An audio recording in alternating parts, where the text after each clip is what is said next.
자, 사림의 대도와 붕당정치 갑시다.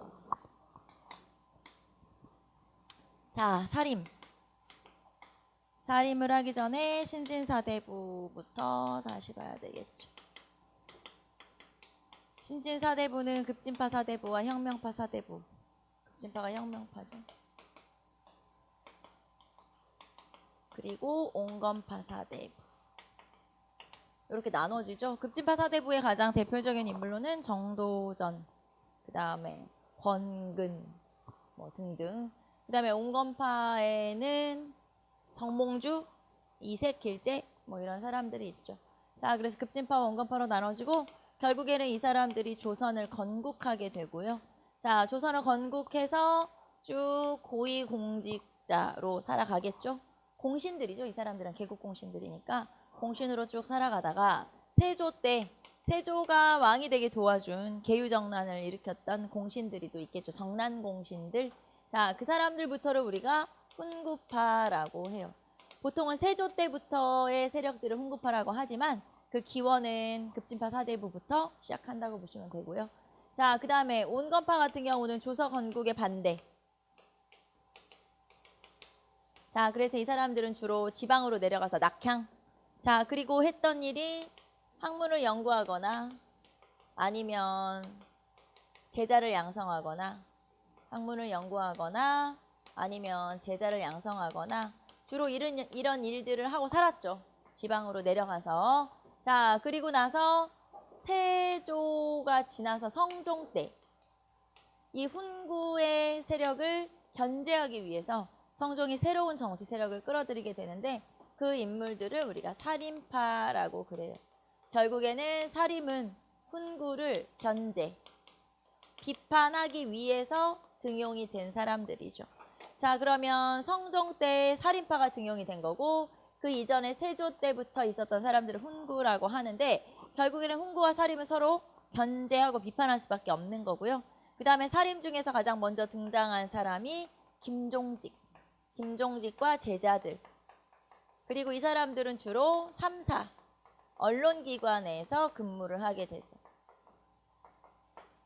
자, 그래서 사림의 역할은 결국에는 훈구를 견제, 비판하는 역할을 하게 되죠. 그래서 서로 견제와 비판. 자, 그러는 과정에서 요 사림들과 훈구가 서로 견제, 비판을 하면서 결국 이제 서로 대립하게 되겠죠. 자, 그런데 이 중에서는 훈구와 사림 중에 훈구가 더 힘이 세잖아요. 그러다 보니까 훈구와 사림이 대립을 해도 결국에는 누가 이기냐? 훈구가 승리를 하게 되고 훈구가 사림을 공격하게 되겠죠. 그래서 사림이 피해를 많이 보는 그런 사건들이 발생을 하게 돼요. 자, 이런 걸 우리가 뭐라고 하냐? 사화라고 하죠. 그래서 사화라고 하는 건 사림이 화를 입었다. 그래서 4번의 커다란 사화가 있고요. 이런 4대 사화를 거치면서 결국에는 서서히 이제 훈구와 사림이 경쟁을 하다가 요 이후에는 사림이 정계에서 밀려나겠죠. 아무래도 힘이 약하니까.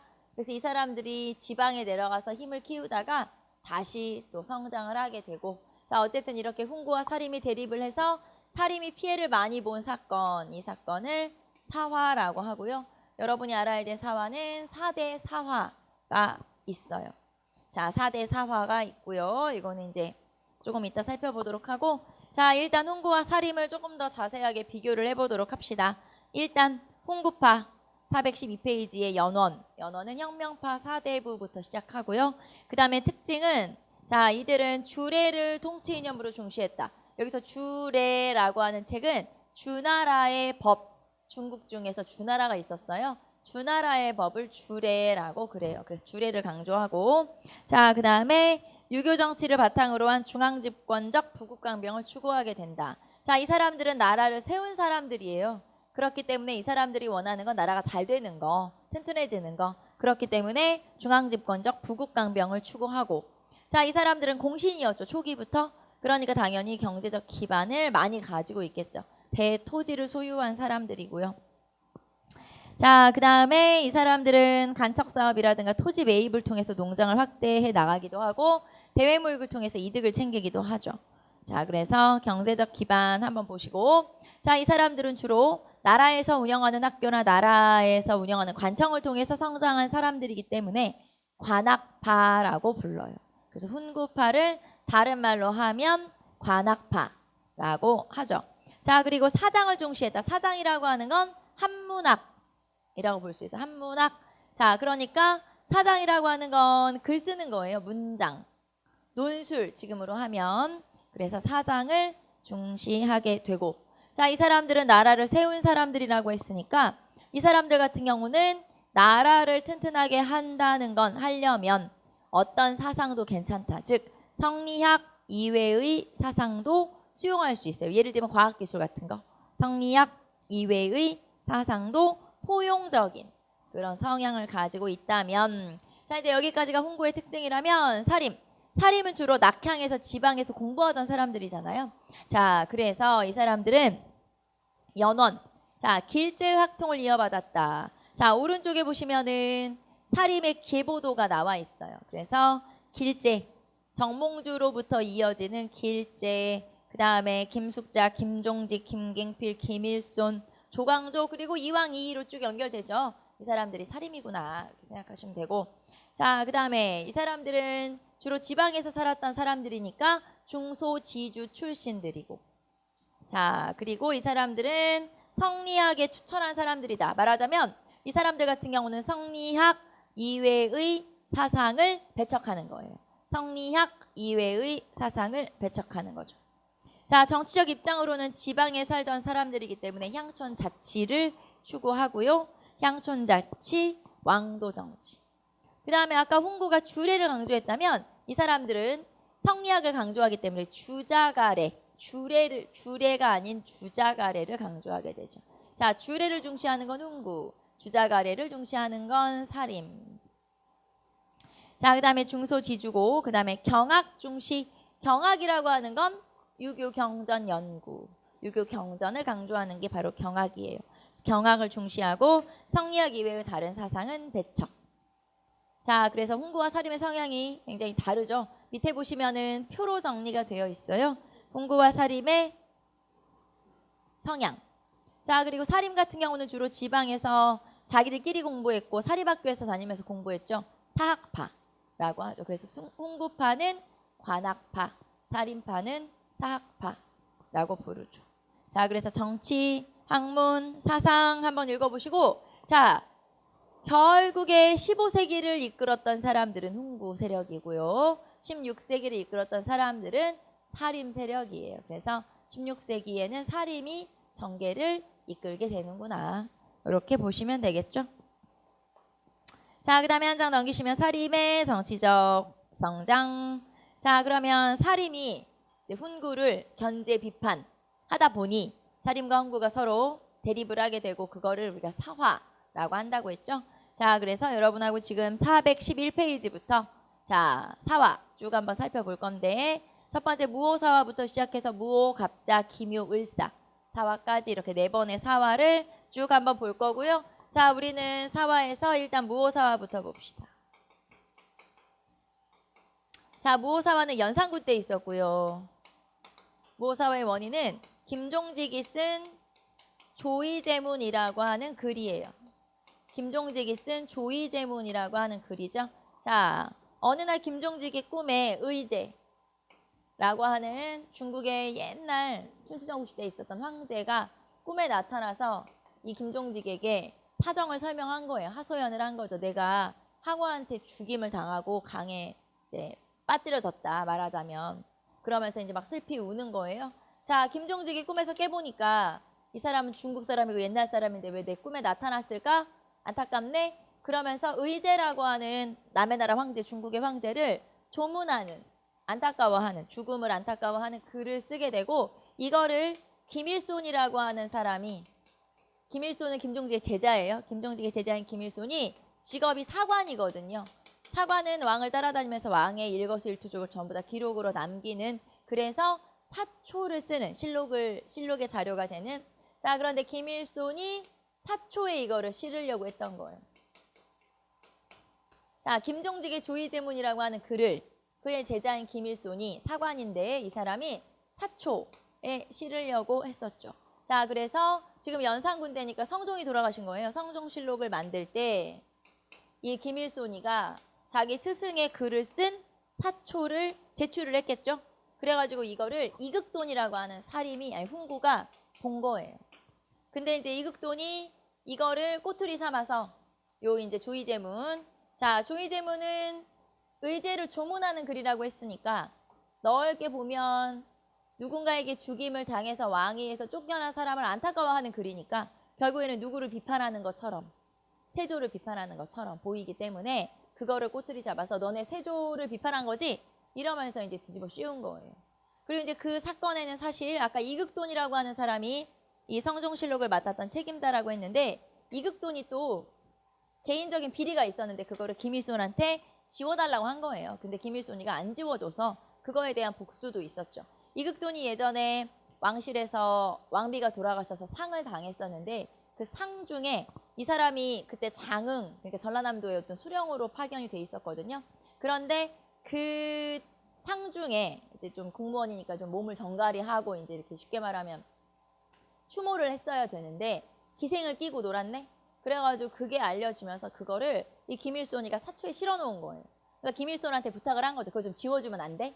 내 얘기니까 좀 지워줘. 그랬는데 김일손이 끄떡도 안 한 거지. 그래서 이거를 꼬투리 잡아서 결국에는 이 살인들을 날려버린 거예요. 그게 바로 무오사화. 자, 보통 이 사자가 선비 사자예요. 선비들이 화를 입었다라고 해서. 그런데 여기서 무오사화에서의 사자는 역사 사자지. 왜냐하면 사초 때문에 일어났으니까.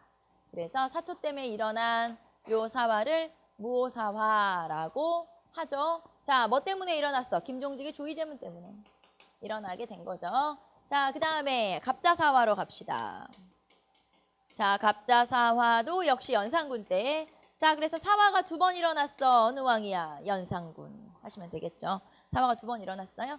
갑자사화는 연산군의 생모 패비윤씨 사건. 자, 이거는 겉으로 드러난 사건이 있고 안에 그거보다 좀 더 근본적인 원인이 있어요. 2가지.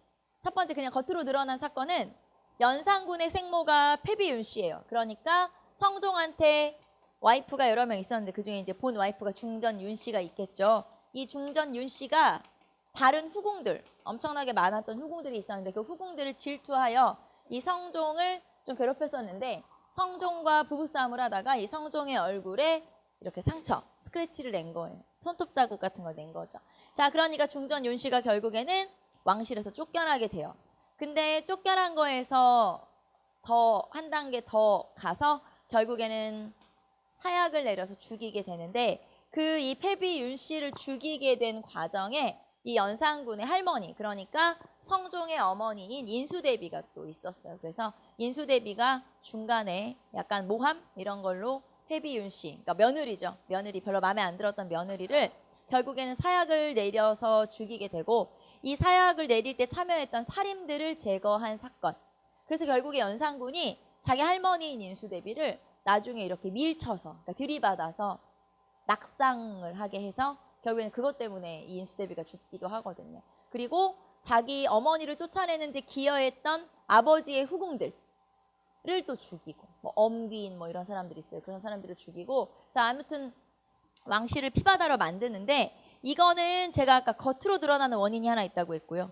이거는 겉으로 드러난 원인이에요. 아, 이 패비윤씨 사건 때문에 연산군이 빡쳐가지고 다 죽였구나. 그거는 겉으로 드러나는 원인이고 이거 말고 이 갑자사화의 또 다른 원인은 자, 연산군이 워낙 사치스러운 생활을 하다 보니까 이제 왕실의 재산이 똑 떨어진 거예요. 돈이 없는 거지.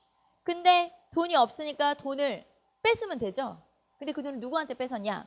훈구가 재산이 많잖아요. 살인보다 훈구가 돈이 많으니까.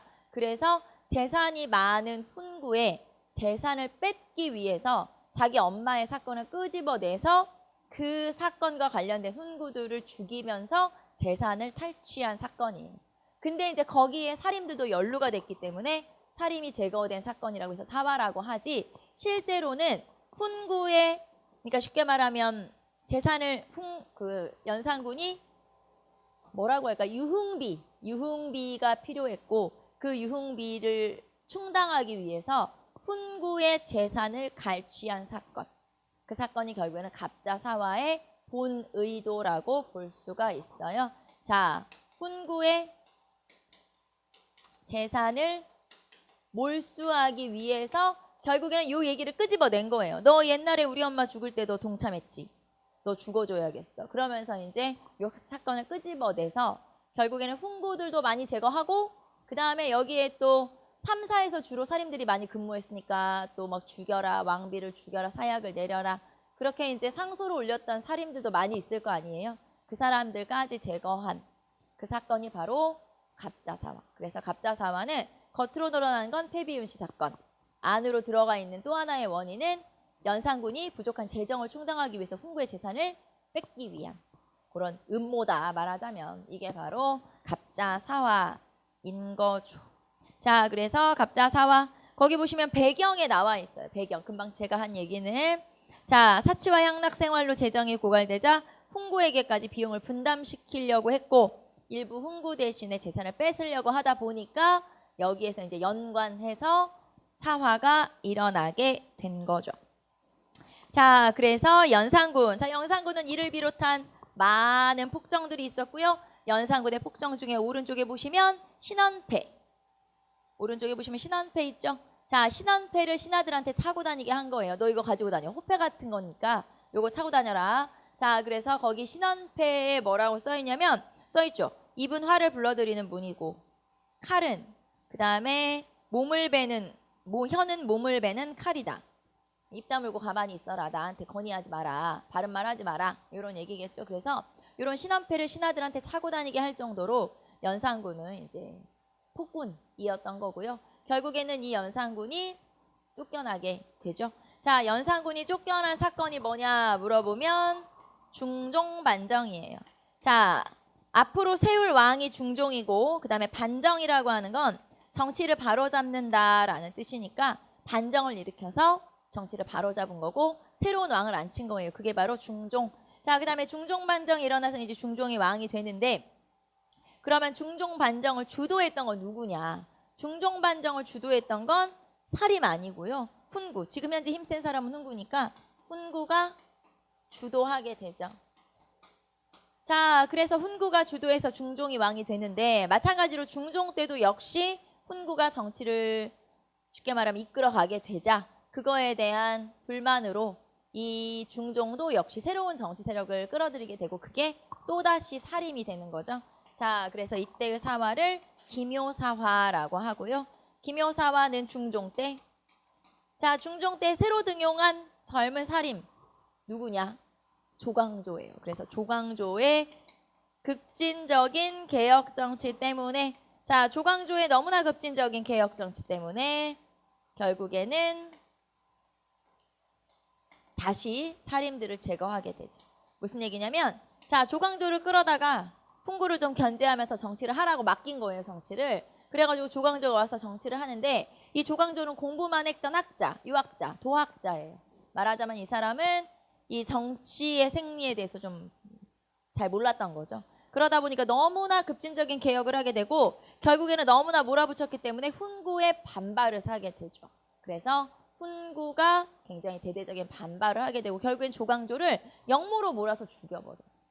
그게 바로 기묘사화인 거죠. 자, 그럼 우리는 조광조의 급진적 개혁 정책. 자, 시험에는 이게 제일 많이 나와요. 자, 좀 살펴볼까요? 416페이지로 넘기시면 조광조의 개혁 정치 나와 있죠. 쭉 한번 봅시다. 첫 번째. 자, 성리학적 질서를 강화한다. 즉, 성리학적 질서를 강화한다는 건 성리학 이외의 다른 학문은 배척하는 거다. 그러니까 나는 성리학만 좋아. 그래서 불교, 도교 다 안 돼. 자, 특히 불교 관청이 있었어요. 사당. 불교 사당 안 돼. 없애. 그게 바로 소격서예요. 그래서 이 조광조는 소격서 폐지를 주장하기도 하죠. 이때 잠깐 폐지되죠. 소격서 폐지. 자, 그다음에 두 번째 소학과 주자가래 보급. 자, 사림이 중요하게 생각하는 게 바로 소학과 주자가래라고 했죠. 그래서 소학과 주자가래를 중시, 보급. 자, 그리고 혈량과 실시. 자, 사림을 빨리빨리 등용을 해서 막 정계에 막 딱 앉히고 싶은데 과거 시험 3년에 한 번씩밖에 없잖아요. 그러니까 사림을 빨리 등용하기 위해서 추천을 통해서 좀 똑똑한 애들을 빨리빨리 등용을 하자. 이게 바로 혈량과. 그래서 중종 때 혈량과를 통해서 사림들이 많이 등용이 되고요. 물론 혈량과 나중에 없어지긴 하지만 어쨌든 이렇게 사림을 등용하기 위해서 실시한 추천제도, 이런 걸 혈량과라고 하죠. 자, 그 다음에 경연의 활성화, 향약의 실시. 자, 향약이라고 해서 자, 양반 중심의 향촌 조직이 있어요. 자, 조광조는 중국의 여씨 향약을 도입을 해서 이 향약을 보급하려고 노력했었죠. 하지만 조광조가 제거되는 바람에 향약이 널리 보급되지는 못했고요. 결국에는 향약을 나중에 전국적으로 확대 보급시켰던 건 이황과 이때 가서야 가능하게 되죠. 자, 그래서 향약의 보급, 여기는 보급, 하지만 제대로 안 됐다는 거. 자, 그리고 유양소 폐지를 주장하기도 하죠. 유양소의 폐지를 주장하기도 한다. 자, 유양소의 폐지를 주장하는데 왜냐면 지방에서 훈구들이 유양소를 다 장악하고 있다고 생각했기 때문에 유양소는 폐지하고 그 대신 향약을 보급해야 된다. 이렇게 주장을 하기도 하죠. 김종직은 향약의 복서를 주장해요. 김종직은 앞에서 향약을 다시 설치하자. 아니, 향약이란다. 유양소를 다시 설치하자. 이렇게 주장을 했으면 조광조는 유양소의 폐지를 주장하면서 향약을 보급했죠. 둘이 약간 성향이 좀 다르죠. 자, 그 다음에 박납의 폐단 시행, 그 다음에 토지제도 개혁, 그 다음에 위훈삭제. 가장 결정적으로 훈구의 반발을 샀던 게 바로 위훈삭제인데 조광조가 볼 때 중종 반정 과정에서 충분한 공이 없음에도 불구하고 높은 공신에 책봉된 훈구들이 많이 있었던 거예요. 자, 그래서 그 사람들의 공훈을 다 깎아버려야 된다. 이렇게 주장을 했는데 공훈을 삭제하게 되면 그동안 내가 받았던 토지, 노비 뭐 이런 것들을 다 벼슬 이런 것들을 토해내야 되거든요. 다 다시 반납해야 되기 때문에 훈구가 굉장히 반발했던 게 바로 위훈 삭제고 결국에는 이 훈구 세력이 조광조를 없애버리게 되죠. 자, 조광조를 모함을 해서 없애버리는데 이 조광조를 모함할 때 이용한 게 주초위왕이라고 하는 거예요. 주초위왕이라고 하는 건 주초가 위왕, 왕이 되려고 한다. 즉 역심을 품었다라는 뜻인데 이 주초라고 하는 게 이걸 말하는 거예요. 요게 주고 요게 초거든요. 자, 그러면 주와 초를 합치면 이게 나라 조자가 돼요. 자, 그러니까 결국에 주초위왕이라고 하는 건 이 조씨가 역심을 품어서 왕이 되려고 한다. 자, 궁궐 후원의 뒤편, 궁궐은 이제 정원의 뒤편에 이렇게 나뭇잎에다가 꿀물 같은 걸로, 이 달달한 걸로 주초위왕이라는 글씨를 쓴 거예요.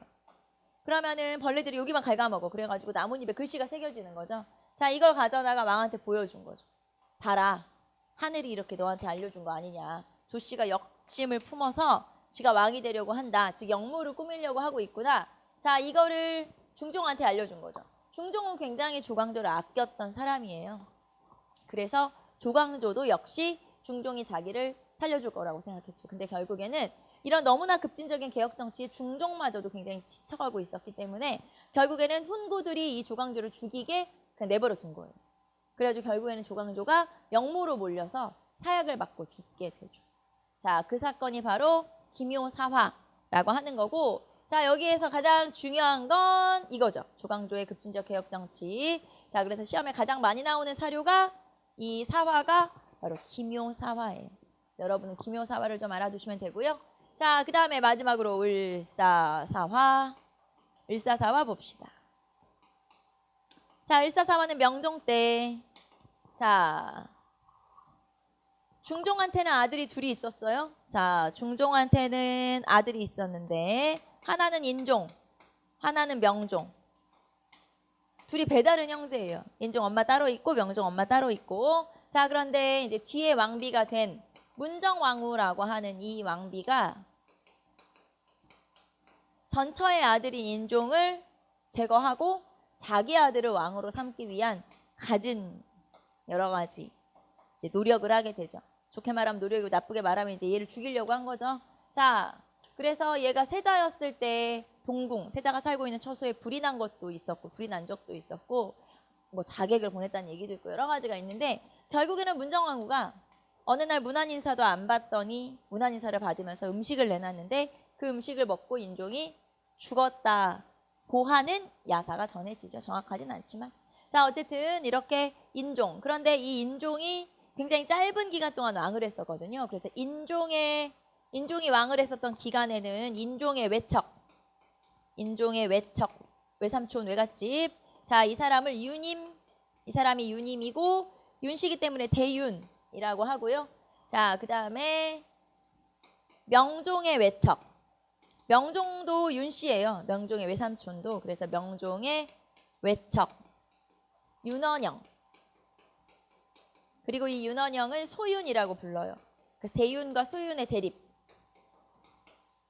자, 결국에는 9개월밖에 인종이 왕을 못했기 때문에 이 인종이 굉장히 짧게 왕을 하고 죽는 바람에 명종이 왕이 됐잖아요. 그래서 이 명종의 외척인 윤원영이 굉장히 오랫동안 득세를 하게 되고 이 윤원영 세력이 윤임 세력을 제거하기 위해서 영모를 조작을 하기도 하죠. 그래서 이런 식으로 나중에 결국에는 이 윤원영의 세력이 굉장히 세력이 커지는데 이 윤원영과 관련해서는 이 윤원영의 처음에는 첩이었는데 나중에는 이제 본처 자리까지 차지한 굉장히 악녀가 있어요. 조선시대 몇 손가라는 게 꼽히는 악녀가 정난정이라고 하는 여자예요. 그래서 드라마 같은 거 보면 가끔 뭐 정난정 이런 거 나오는 이유가 여기가 좀 유명한 커플이거든요. 나쁜 커플, 나쁜 사람들. 그래서 요 커플이 좀 시험에 잘 나와. 그 시험이란다. 드라마에 잘 나오고 아까 우리 이 명종의 엄마가 문정왕후. 이 문정왕후도 조선시대 또 몇 번 악녀에 속해요. 그래서 드라마나 이런 데 자주 언급되는 게 바로 요 시대. 자, 그게 바로 을사사화인 거죠. 을사사화. 자, 그래서 아까 조광조의 개혁정치가 시험에는 가장 많이 나온다고 했고요. 조광조와 관련된 사료들 416페이지 정려유허비, 그 다음에 조광조의 절명시 이런 사료들. 절명시는 죽기 전에 쓴 시니까 유언 같은 거라고 생각하시면 돼요. 그래서 이런 시들이 있죠. 자, 그 다음에 을사사화. 을사사화는 명종 때 인종의 외척과 명종의 외척의 대립. 결국에는 명종의 외척이 이겼겠죠. 명종이 뒤에 왕이 됐으니까. 자, 그리고 이렇게 4번의 커다란 사화를 통해서 결국에는 사림들이 많이 제거가 되죠. 자, 사화라고 하는 게 뭐라고 했냐면 결국에는 사림이 화를 입었다라고 했고요. 사림이 화를 입고 결국에는 쫓겨나죠. 벼슬에서 죽거나 아니면 쫓겨나게 되면 이 사람들은 자기 고향으로 내려가면 되잖아요. 그러면 낙향을 하게 되고 지방으로 내려가서 향촌으로 내려가서 서원이라든가 향약이라든가 이런 걸 통해서 세력을 키우는 거예요. 그래서 결국에는 서원과 향약을 통해서 이게 이제 사림의 세력 기반이 되는 거죠. 세력을 키워서 나중에 다시 정계로 진출을 하게 돼요. 자, 그러면서 나중에 정계로 다시 진출하는데 그게 언제냐? 선조 때쯤. 선조 때로 가면 사림이 정계를 장악하게 되죠. 사림의 정계 장악. 결국에는 사림이 정계를 장악하게 되고요. 자, 이때쯤 되면 훈구는 이제 거의 사라지게 되죠. 뭐 나이를 많이 먹기도 했고 죽기도 했고 사림이 뭐 많이 등장을 하기도 했고 자, 그래서 사림이 정계를 장악하게 되고 문제는 이번에는 사림이 정치를 하고 싶어하는 사림이 너무 많은데 벼슬자리는 한정돼 있어서 자기들끼리 당을 나눠서 싸우게 되죠. 자, 이런 걸 우리가 붕당 정치, 붕당이라고 하고 그러면 붕당은 누구랑 싸운 거냐? 사림이랑 사림 대 사림. 사림이랑 사림이 싸운 걸 우리가 붕당이라고 하죠. 자, 한 장 넘겨보시면은 418페이지 붕당의 출현 나와 있죠. 자, 붕당이 시작된, 지금 여러분 책에는 붕당의 시작만 나와 있거든요. 그래서 붕당이 시작되는 과정 나와 있는데 자, 일단 붕당이 시작되는 원인이 있어요. 붕당의 형성, 붕당이 시작되는 원인 봅시다. 원인은 크게 하나는 배경, 하나는 뭐 직접적 원인 이렇게 나눌 수 있는데 배경은 척신정치 잔재청산, 척신정치의 잔재청산으로 나눌 수 있겠죠. 자, 그 다음에 또 하나는 이조전랑의 임명 문제 때문에 그래요. 이조전랑의 임명 문제 때문에 자, 척신정치의 잔재청산. 척신정치라는 거 외척들이 정치에 참여하는 거를 지금 많이 없애버렸어요. 그런데 잔재라는 건 나머지 조금 남아있는데 이 사람들을 없앨 거냐 말 거냐. 즉 외척들이 정치에 참여하는 걸 다 없앨래 조금 남겨둘래. 요게 이제 원인이고요. 두 번째는 이조전랑의 임명 문제. 자, 이조는 인사행정을 담당하고 전랑이라고 하는 건 정랑과 좌랑이라고 해서 한 5에서 6품 정도의 벼슬이에요. 그러니까 아주 높은 건 아니지만 이 사람들은 후임자를 추천할 수 있고 그 다음에 3사의 관리를 임명할 수 있고 그 다음에 또 어디 제야 인사나 이런 사람들을 추천할 수 있는 천거할 수 있는 뭐 낭청권, 토청권, 난관권 이런 여러 가지 권한들을 가지고 있어서 이 이조전랑이라고 하는 이 자리만 거치면 나중에 뭐 정승으로 올라가는 데는 별 문제 없는 그 정도로 핵심 요직이라고 볼 수가 있는 게 바로 이조전랑이고요. 이 자리를 두고 결국에는 싸워서 사이가 나빠지게 되고 붕당이 생기게 되죠. 자, 그러면 붕당이 성립된 거는 언제냐? 자, 봅시다. 붕당이 나눠졌는데 처음에 뭐와 뭐로 나눠지냐면 동인과 서인으로 나눠지고요. 자, 동인 같은 경우는 척신정치의 잔재를 없앨 거냐? 강경파. 다 없애버려. 자, 서인 같은 경우는 척신정치의 잔재, 청산을 다 없앨 순 없다. 잘하는 애들은 남겨두자. 온건파. 자, 그 다음에 동인 같은 경우는 신진 살임. 새로 등장한 살임들. 여기는 기성살임. 원래 있었던 살임들. 자, 그 다음에 결정적으로 이 이조전랑의 임명 문제를 가지고 싸워서 찢어지게 된 그 사람들이 있어요. 누구냐면 동인은 김효원이라고 하는 사람과 서인은 심의겸. 자, 이 김효원과 심의겸이 서로 대립을 해서 결국에 궁궐 동쪽에 사는 김효원 세력 동인, 궁궐 서쪽에 사는 심의겸 세력 서인 이렇게 나눠지게 된 거거든요. 자, 김효원이가 이조전랑의 물망에 올랐을 때 추천이 됐을 때 심의겸이가 반대했어요. 그리고 나중에 심의겸이의 동생인 심춘겸이 이조전랑에 추천됐을 때 이번에는 김효원이가 반대했죠. 서로 이제 원수가 된 거죠. 그래서 서로 대립을 하게 되고 결국에는 이렇게 동인, 서인 나눠지게 되고요. 자, 이렇게 붕당이라는 건 단순히 정치적인 성향만 가지고 나눠지는 게 아니고 정치적뿐만 아니라 학문적인 성향으로도 나눠져서 제가 여기에다가는 학파 한번 써볼게요. 자, 동인 같은 경우는 이황, 서경덕, 그 다음에 조식의 계열들, 제자들 이 사람들이고 자, 서인으로는 이이, 그 다음에 성혼의 계열들. 그래서 이 사람들의 제자들이 나중에 이제 서인을 형성하게 되죠. 자, 그래서 이 붕당이라고 하는 건 단순히 정파적 성격만 있는 게 아니고 학파적 성격, 학문적 성격도 같이 가지고 있어요. 이렇게 계열들이 이렇게 학자별로 다른 거 보니까 학파적 성격과 정파적 성격을 같이 가지고 있는 그런 걸 우리가 붕당이라고 하죠. 자, 붕당이라고 하는 건 사림과 사림이 대립해서 서로 이렇게 당을 나누는 걸 붕당이라고 하고요. 원인은 척신정치, 잔재청산, 그리고 이조전랑의 임명 문제 때문에 김효원과 심의겸이 서로 대립을 하게 되면서 동인과 서인으로 나눠지게 되죠. 자, 그러면 여러분 거기 한번 볼까요?